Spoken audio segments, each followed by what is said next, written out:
Hello and welcome back to K-Red Reads. We are now on Chapter 14 of The Secret Garden. Chapter 14, A Young Raja. The moor was hidden in mist when the morning came, and the rain had not stopped pouring down. There could be no going out of doors.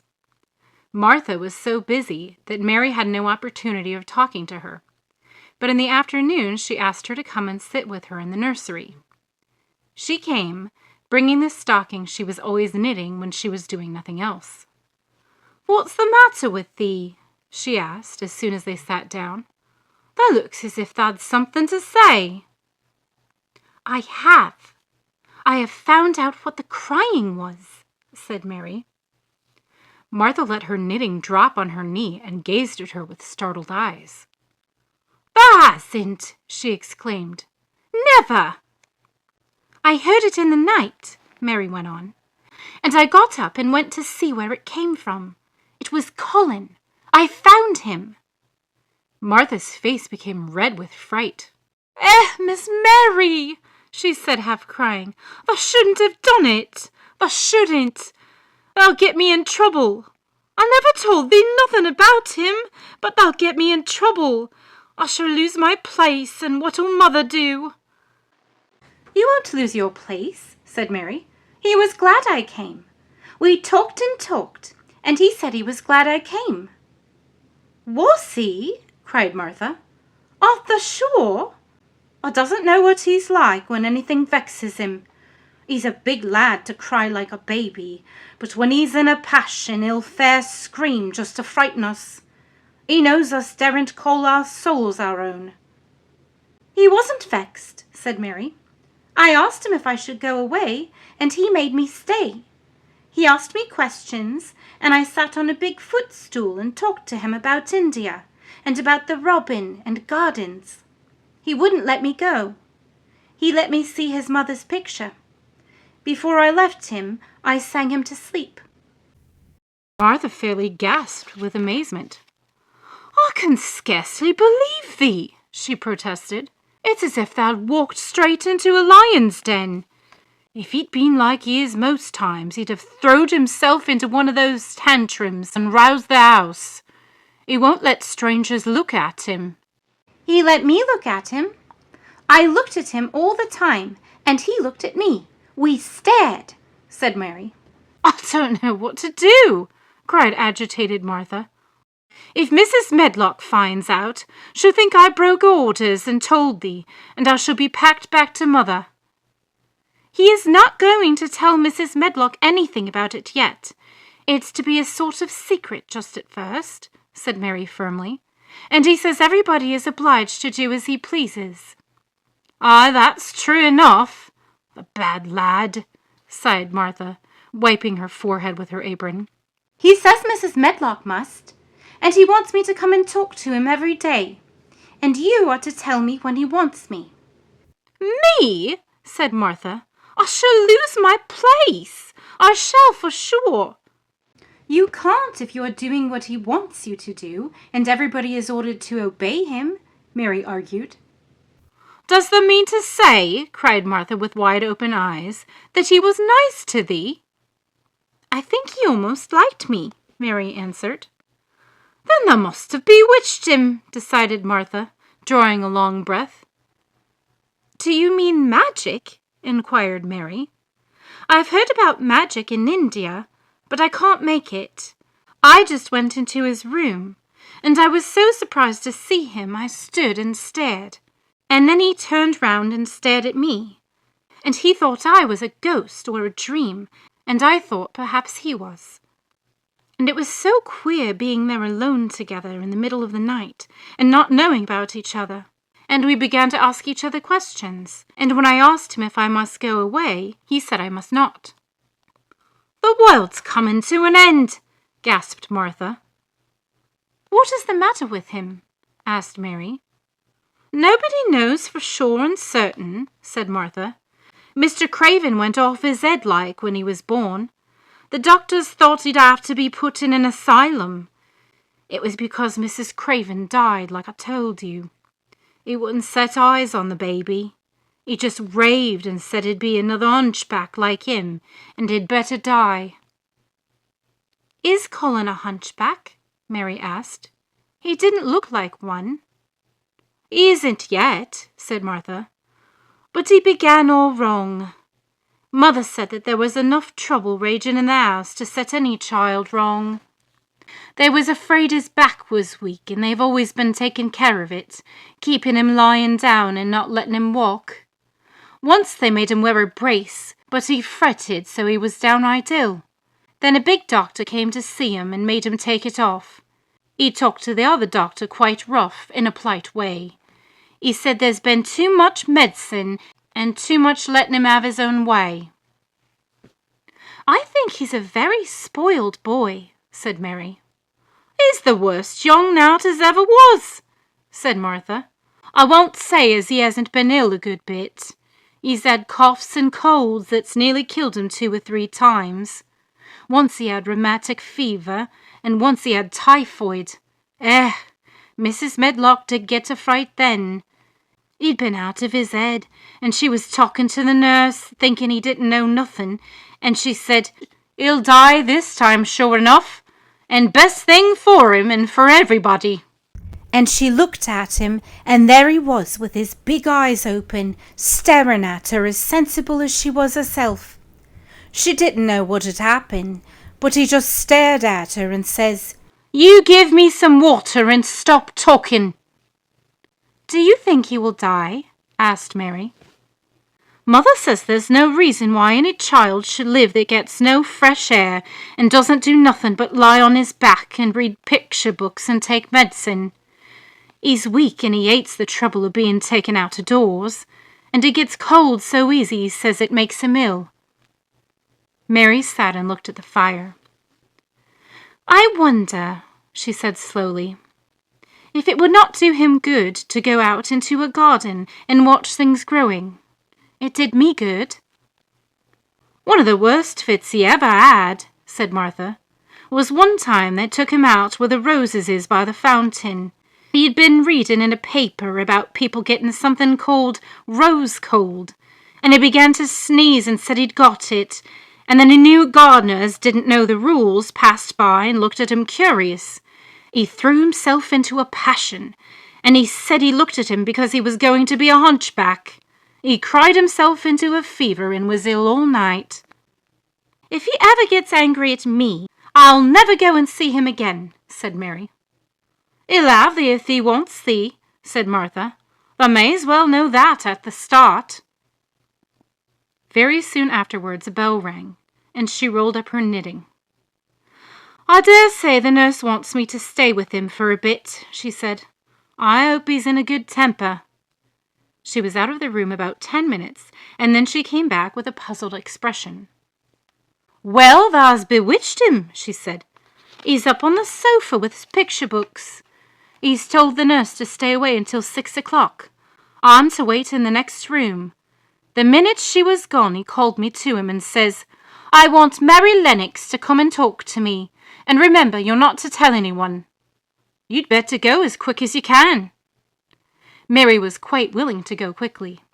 She did not want to see Colin as much as she wanted to see Dickon, but she wanted to see him very much. There was a bright fire in the hearth when she entered his room, and in the daylight she saw it was a very beautiful room indeed. There were rich colors in the rugs, and hangings and pictures and books on the walls, which made it look glowing and comfortable, even in spite of the gray sky and falling rain. Colin looked rather like a picture himself. He was wrapped in a velvet dressing gown and sat against a big brocaded cushion. He had a red spot on each cheek. "Come in," he said. "I've been thinking about you all morning." "I've been thinking about you too," answered Mary. "You don't know how frightened Martha is. She says Mrs. Medlock will think she told me about you, and then she will be sent away." He frowned. "Go and tell her to come here," he said. "She is in the next room." Mary went and brought her back. Poor Martha was shaking in her shoes. Colin was still frowning. "Have you to do what I please, or have you not?" he demanded. "I have to do what you please, sir," Martha faltered, turning quite red. Has Mrs. Medlock to do what I please?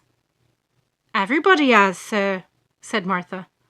Well, then, if I order you to bring Miss Mary to me, how can Medlock send you away if she finds it out? Please don't let her, sir, pleaded Mary. I'll send her away if she dares to say a word about such a thing, said Master Craven grandly. She wouldn't like that, I can tell you. Thank you, sir, bobbing a curtsy. I want to do my duty, sir. What I want is your duty, said Colin, more grandly still. I'll take care of you. Now go away. When the door closed behind Martha, Colin found Mistress Mary gazing at him, as if he had set her to wondering.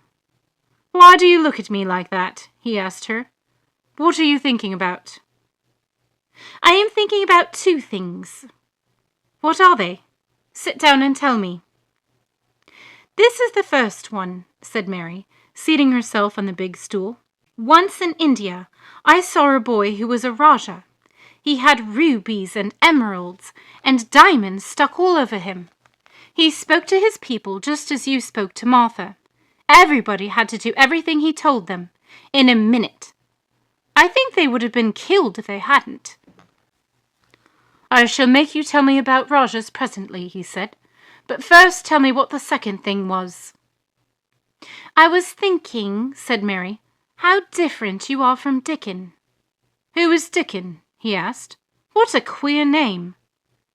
She might as well tell him, she thought. She could talk about Dickon without mentioning the secret garden. She had liked to hear Martha talk about him. Besides, she longed to talk about him. It would seem to bring him nearer. He is Martha's brother. He is 12 years old, she explained. He is not like anyone else in the world. He can charm foxes and squirrels and birds just as the natives in India charm snakes. He plays a very soft tune on a pipe, and they come and listen. There were some big books on the table at his side, and he dragged one suddenly towards him. There is a picture of a snake charmer in this, he exclaimed. Come and look at it. The book was a beautiful one with superb colored illustrations, and he turned to one of them. Can he do that? He asked eagerly. He played on his pipe and they listened, Mary explained. But he doesn't call it magic. He says it's because he lives on the moor so much, and he knows their ways. He says he feels sometimes as if he was a bird or a rabbit himself, he likes them so. I think he asked the robin questions. It seemed as if they talked to each other in soft chirps. Colin lay back on his cushion, and his eyes grew larger and larger, and the spots on his cheeks burned. Tell me more about him, he said. He knows all about eggs and nests, Mary went on, and he knows where foxes and badgers and otters live. He keeps them secret so that the other boys won't find their holes and frighten them. He knows about everything that grows or lives on the moor. Does he like the moor? Said Colin. How can he when it's such a great, bare, dreary place? It's the most beautiful place, protested Mary. Thousands of lovely things grow on it, and there are thousands of little creatures, all busy building nests and making holes and burrows, and chippering or singing or squeaking at each other. They are so busy and having such fun under the earth, or in the trees or heather. It's their world. How do you know all that? Said Colin, turning to look at her. I have never been there once, really, said Mary, suddenly remembering. I only drove over it in the dark. I thought it was hideous. Martha told me about it first, and then Dickon. When Dickon talks about it, you feel as if you saw things and heard them, and as if you were standing in the heather with the sun shining, and the gorse smelling like honey, and all full of bees and butterflies. You never see anything if you are ill, said Colin restlessly. He looked like a person listening to a new sound in the distance and wondering what it was. You can't if you stay in a room, said Mary. I couldn't go on the moor, he said in a resentful tone. Mary was silent for a minute, And then she said something bold. "You might, sometime." He moved as if he were startled. "Go on the moor? How could I? I am going to die." "How do you know?" said Mary, unsympathetically. She didn't like the way he had of talking about dying. She did not feel very sympathetic. She felt rather as if he almost boasted about it. "Oh, I've heard it ever since I can remember," he answered crossly. "They are always whispering about it and thinking I don't notice. They wish I would, too." Mistress Mary felt quite contrary. She pinched her lips together. "If they wished I would," she said, "I wouldn't." "Who wishes you would?" "The servants, and of course Dr. Craven, because he would get Misselthwaite and be rich instead of poor. He daren't say so, but he always looks cheerful when I'm worse. When I had typhoid fever, his face got quite fat. I think my father wishes it too." "I don't believe he does," said Mary quite obstinately. That made Colin turn and look at her again. "Don't you?" he said. And then he lay back on his cushion and was quite still, as if he were thinking. And there was quite a long silence. Perhaps they were both of them thinking strange things children do not usually think of. "I like the grand doctor from London, because he made them take the iron thing off," said Mary at last. "Did he say you were going to die?" "No." "What did he say?" "He didn't whisper," Colin answered. "Perhaps he knew I hated whispering.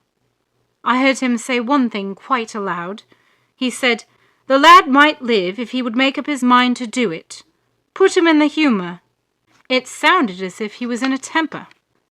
"I'll tell you who would put you in the humour, perhaps," said Mary, reflecting. She felt as if she would like this thing to be settled one way or the other. "I believe Dickon would. He's always talking about live things. He never talks about dead things, or things that are ill. He's always looking up at the sky to watch the birds flying, or looking down at the earth to see something growing. He has such round blue eyes, and they are so wide open with looking about. And he laughs such a big laugh with his wide mouth, and his cheeks are as red as cherries."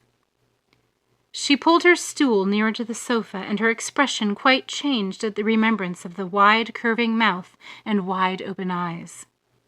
"See here," she said, "don't let us talk about dying. I don't like it. Let us talk about living.